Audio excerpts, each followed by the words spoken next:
CTET के लिए पर्यावरण अध्ययन की क्लास में आपका स्वागत है।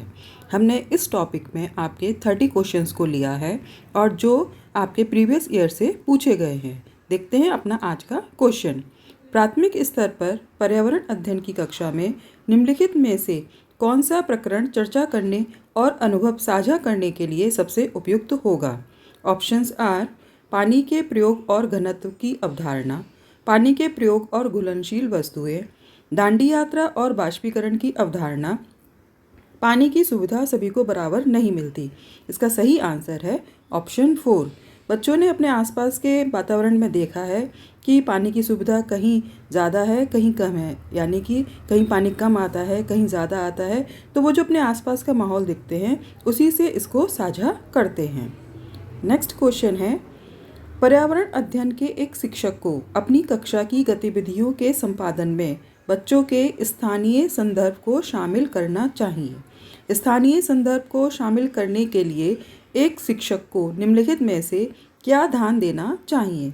यानी कि उसके आसपास कैसा माहौल है, किस माहौल में वो रह रहा है, क्या वहाँ का वातावरण है, कैसी जलवायु है, इस पर क्या क्या ध्यान देना चाहिए। स्थानीय संदर्भ का चयन विद्यालय के अनुशासन के अनुरूप हो। स्थानीय संदर्भ का चयन शिक्षा शास्त्रीय दृष्टि से कल्पनाशील और नैतिक दृष्टि से सही हो। स्थानीय संदर्भ का चयन पर्यावरण अध्ययन की पाठ्य पुस्तकों से होना चाहिए। स्थानीय संदर्भ का चयन एक शिक्षक की सुविधा अनुसार हो। इसका सही आंसर है ऑप्शन 2। स्थानीय संदर्भ का चयन शिक्षा शास्त्रीय दृष्टि से कल्पनाशील, यानी कि जो बच्चे देखते हैं सोचते हैं, जो अपनी कल्पना करते हैं और जो नैतिक दृष्टि से सही हो उसको शामिल करना चाहिए। नेक्स्ट क्वेश्चन है, कक्षा 4 के एक पर्यावरण अध्ययन शिक्षक ने अपनी कक्षा के बच्चों के विभिन्न समूहों से यात्रा विषय पर लेटर बॉक्स बनवाने का काम करवाया। लेटर बॉक्स का मॉडल बनाने के काम के दौरान शिक्षक ने उनके काम का आकलन भी किया।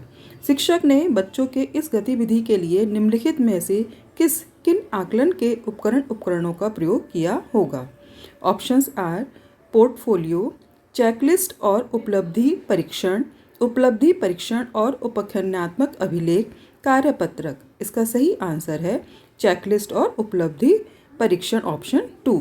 उसने चेक किया होगा और उपलब्धि परीक्षण में लिखा होगा कि बच्चों ने किस तरह का कार्य किया है। नेक्स्ट क्वेश्चन है, कर्नाटक के सीमांतवर्ती राज्य हैं। Options are Maharashtra, Tamil Nadu, Gujarat, Odisha, Chhattisgarh, Kerala, Andhra Pradesh, Telangana, Odisha, Kerala, Andhra Pradesh, Telangana. इसका सही आंसर है ऑप्शन 4 केरल, आंध्र प्रदेश, तेलंगाना। ये कर्नाटक की सीमांतवर्ती राज्य हैं। नेक्स्ट क्वेश्चन है, पर्यावरण अध्ययन की पाठ्य पुस्तकों में पर्यावरण से संबंधित बहुत सारी कविताएं हैं। शिक्षक को बच्चों से भी कविताएं बनाने के लिए कहना चाहिए। निम्नलिखित में से कविताएं लिखने से मुख्य रूप से कौन सी प्रक्रिया कौशल का विकास होता है? ऑप्शंस आर रचनात्मक अभिव्यक्ति, पेशीय कौशल, अधिगम कौशल, अभिसारी कौशल। इसका सही आंसर है ऑप्शन 1। बच्चे जब कल्पना करते हैं, क्रिएटिविटी करते हैं, जो सोचते हैं, देखते हैं, लिखते हैं, उसे ही रचनात्मक अभिव्यक्ति कहते हैं। नेक्स्ट क्वेश्चन है, रात्रि के समय पेड़ पौधों के नीचे सोना नहीं चाहिए क्योंकि? ऑप्शंस आर रात्रि के समय पेड़ पौधे केवल कार्बन डाइऑक्साइड मुक्त करते हैं। रात्रि के समय पेड़ पौधे केवल ऑक्सीजन मुक्त करते हैं। रात्रि के समय पेड़ों के नीचे गर्मी होती है। रात्रि के समय पत्तियां अधिक गिरती हैं। इसका सही आंसर आप सबको भी पता है। इसका आंसर होगा ऑप्शन 1। रात्रि के समय पेड़ पौधे कार्बन डाइऑक्साइड मुक्त करते हैं। नेक्स्ट क्वेश्चन है, रीना महसूस करती है कि हाल ही में उसकी शारीरिक गतिविधियां बढ़ गई हैं और तदनुसार उसके शरीर की पोषणीय आवश्यकताएं भी बढ़ गई हैं। निम्नलिखित खाद्य समूहों में से कौन सा समूह उसे अपने शरीर की वर्तमान आहार संबंधी आवश्यकताओं को पूरा करने के लिए सम्मिलित करना चाहिए? ऑप्शंस आर अम्लीय फल, केला, मछली, अम्लीय फल, मटर, नट्स, अनाज, केला, मक्खन, फलियां, दालें, मछली। इसका सही आंसर है ऑप्शन 3 अनाज, केला, मक्खन। क्योंकि अम्लीय फल में सिट्रिक बहुत ज़्यादा होता है तो कभी कभी वो फ़ायदा भी करता है, कभी नुकसान भी कर सकता है। तो अनाज, केला और मक्खन ऐसे हैं जो एक बढ़ने वाले बच्चे के लिए बहुत आवश्यक हैं।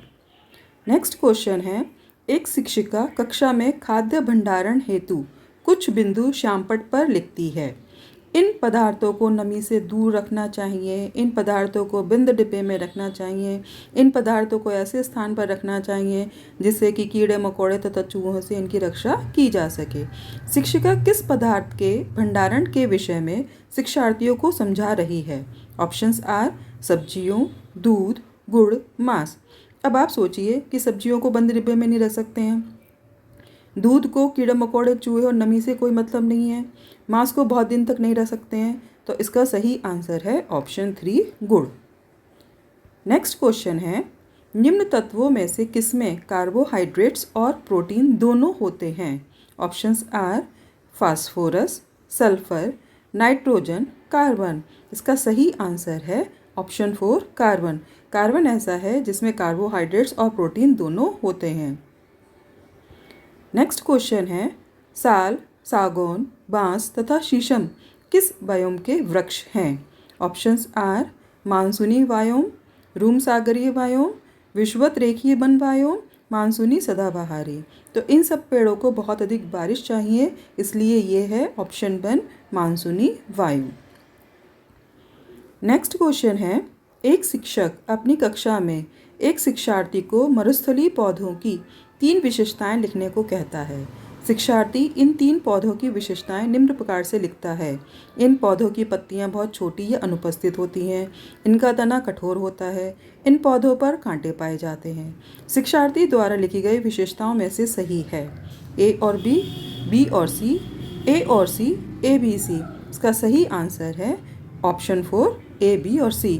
जो मरुस्थलीय पौधे होते हैं उन सभी में ये सारी ज़रूरतें पाई जाती हैं। नेक्स्ट क्वेश्चन है, मानव जीवन के लिए आवश्यक वस्तुओं, गैसों, ईंधन आदि को पर्यावरण विषय में सम्मिलित करने का मुख्य कारण है? संरक्षण के लिए, उपलब्धता जानने के लिए, नष्ट करने के लिए, उपयोग पर रोकथाम करने के लिए। इसका सही आंसर है ऑप्शन 1 संरक्षण के लिए। अगर हम इन चीज़ों को संभाल कर नहीं रखेंगे तो आने वाली पीढ़ी के लिए, आने वाले लोगों के लिए मुश्किल हो जाएगी। नेक्स्ट क्वेश्चन है, नीचे दिए गए घरों में प्रकारों में से उसे चुनिए जिसे भारी वर्षा वाले क्षेत्रों के गांव में रहने वाले लोगों को बनाना चाहिए। यानी कि जो बहुत ज़्यादा जहां बारिश होती है उन वाले लोगों को, उन वाले घरों के लोगों को कैसा अपना घर बनाना चाहिए? ऑप्शंस हैं सपाट छत वाले बांस के घर, सपाट छत वाले पत्थर या लकड़ी के घर, बांस के खंभों पर बने ढालू छत वाले घर, मिट्टी एवं फूस के घर जिनकी ढालू छतें कटीली झाड़ियों की बनी होती हैं। इसका सही आंसर है ऑप्शन 3, क्योंकि उन लोगों को जहाँ ज़्यादा बारिश होती है एक तो बांस के खंभों को बनाना चाहिए और 10-12 फीट की ऊंचाई पर लगाना चाहिए, और जो छत है वो ढालू वाली बनानी चाहिए ताकि जो जल है वो वहाँ इकट्ठा ना हो और ढाल से वो नीचे गिरता जाए। नेक्स्ट क्वेश्चन है, उस महिला वेट लिफ्टर का नाम बताइए जिसने अंतर्राष्ट्रीय खेल प्रतियोगिताओं में 29 मेडल जीते हैं। Options are Waheeda Prism, Bachendri Pal, Sunita Williams, Karnam Malleswari. जी कर्णम मल्लेश्वरी 4th ऑप्शन आपका सही है। नेक्स्ट क्वेश्चन है, मेंढकों और कीटों को फंसाने और खाने वाला घटपर्णी पौधा कहाँ पाया जाता है? ऑप्शंस आर मेघालय में, मिजोरम में, मणिपुर में, महाराष्ट्र में। इसका सही आंसर है ऑप्शन 1 मेघालय में। ये पौधे वहाँ पाए जाते हैं जहाँ पर नाइट्रोजन की बहुत कमी होती है। तो ये पौधे क्या करते हैं कि चूहों को और जो छोटे छोटे पक्षी हैं, मेंढक हैं, कीट हैं, उन्हें फंसा लेते हैं ताकि मिट्टी की उर्वरता, नाइट्रोजन वहाँ पर बढ़ती रहे। नेक्स्ट क्वेश्चन है, निम्नलिखित में से उन जिम्मेदारों को चुनिए जिन्हें पर्वतारोहण माउंटेनियरिंग के ग्रुप लीडर निभाते हैं। ग्रुप के आगे चलना ताकि ग्रुप पीछे पीछे चले, उन प्रतिभागियों को रुकने के लिए कहना जो उचित प्रकार से चढ़ने योग्य नहीं हैं, सामान उठाने में प्रतिभागियों की सहायता करना, प्रतिभागियों के रुकने और विश्राम करने के लिए उचित स्थान ढूंढना, जो अस्वस्थ हैं उनका ध्यान रखना और ग्रुप के लिए उचित भोजन की व्यवस्था करना। देखिए यहाँ पर जो ए है कि ग्रुप के आगे चलना, ताकि ग्रुप पीछे पीछे चले, ऐसा नहीं होता। जो हमारा लीडर होता है वो ग्रुप के पीछे चलता है, ये देखते हुए कि मेरे सारे आगे के साथी सही चल रहे हैं, कोई पीछे बिछड़ तो नहीं गया है, इसलिए ए नहीं हो सकता। उन प्रतिभागियों को रुकने के लिए कहना जो उचित प्रकार से चढ़ने योग्य नहीं है, ऐसा कभी नहीं होता है। वो बल्कि प्रोत्साहित करता है कि कोशिश करो आगे बढ़ने की। इसलिए आपके जो सी, डी और ई हैं वो ग्रुप लीडर अपनी जिम्मेदारी निभाते हैं। इसका सही ऑप्शन आंसर होगा 3। नेक्स्ट क्वेश्चन है, नीचे दिए गए लक्षणों वाले पक्षी का क्या नाम है? एक पक्षी ऐसा जिसकी दुम पर पैसा, सिर से दुम तक दिखे नीला ही नीला सा। इसका सही आंसर क्या होगा, आप मुझे कमेंट सेक्शन में बताइए। हमारा नेक्स्ट क्वेश्चन है, कोई एक्सप्रेस ट्रेन नई दिल्ली से मुरादाबाद होकर लखनऊ जाती है। इस मार्ग से होकर नई दिल्ली से लखनऊ की दूरी लगभग 504 किलोमीटर है। यदि यह ट्रेन इस दूरी को 7 आवर्स में तय करती है तो ट्रेन की मीटर प्रति सेकंड में औसत चाल क्या होगी? Options are 10, 20, 30, 60। इसका सही आंसर है ऑप्शन 2, 20। पर ये 20 कैसे आया? तो आपको निकालना है, आपको पहले 504 जो किलोमीटर है टोटल और दूरी तय करती है 7, तो 504 को 7 से डिवाइड करेंगे तो आपका आंसर आएगा 72।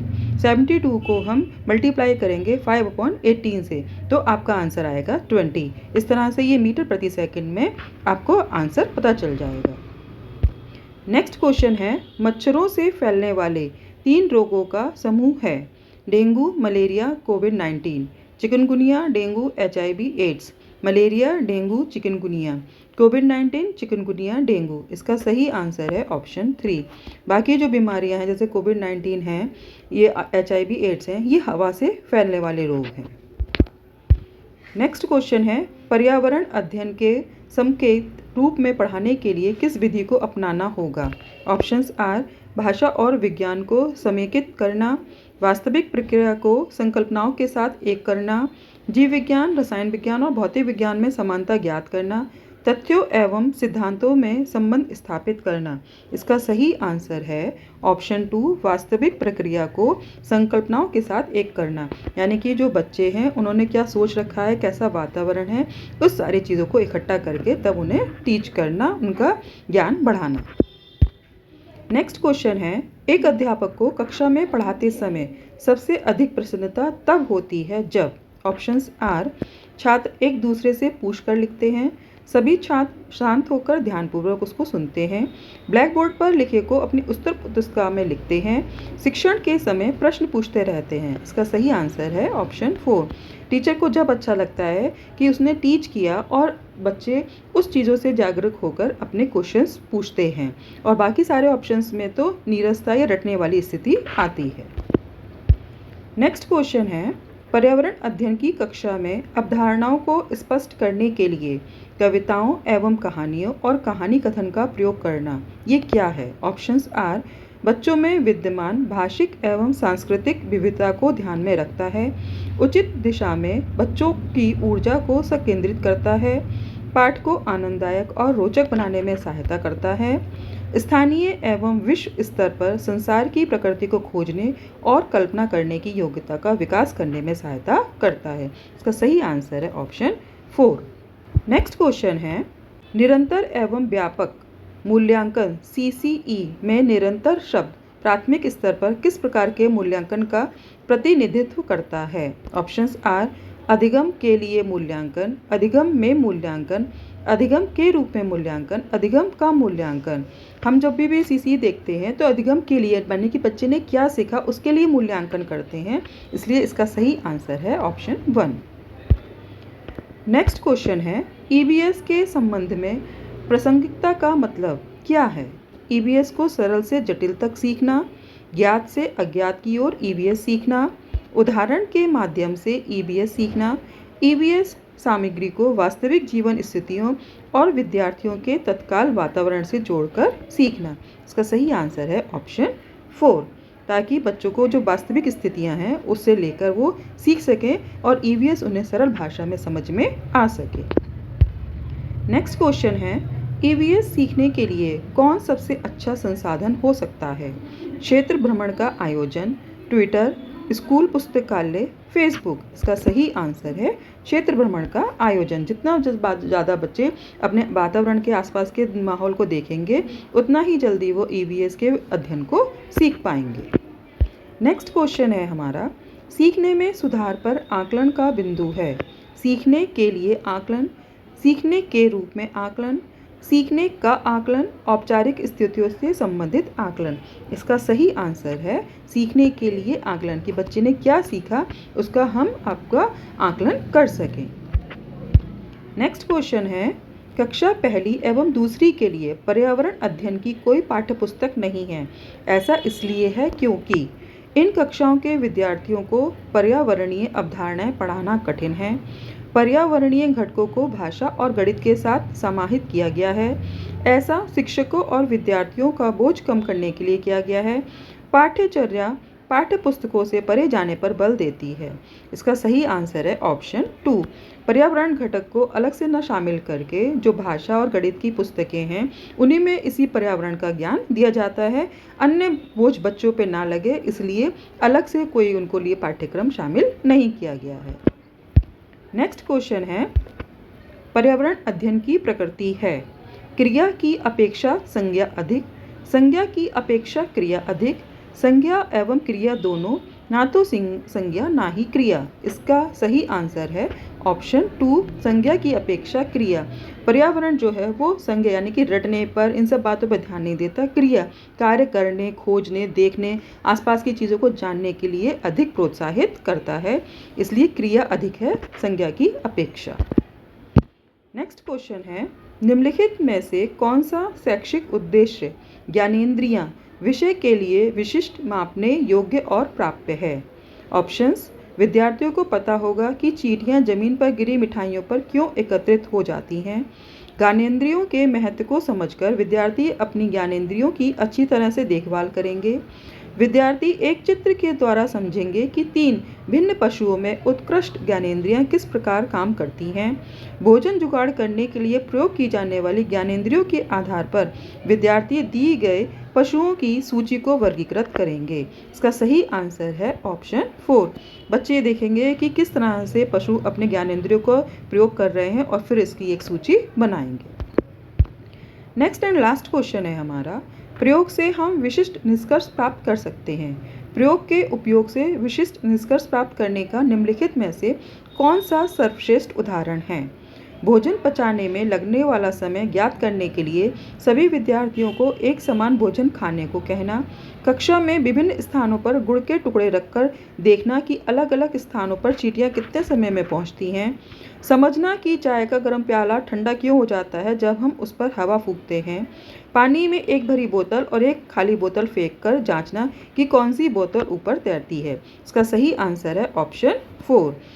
एक खाली बोतल और एक भरी बोतल को फेंककर हम बच्चे को बता सकते हैं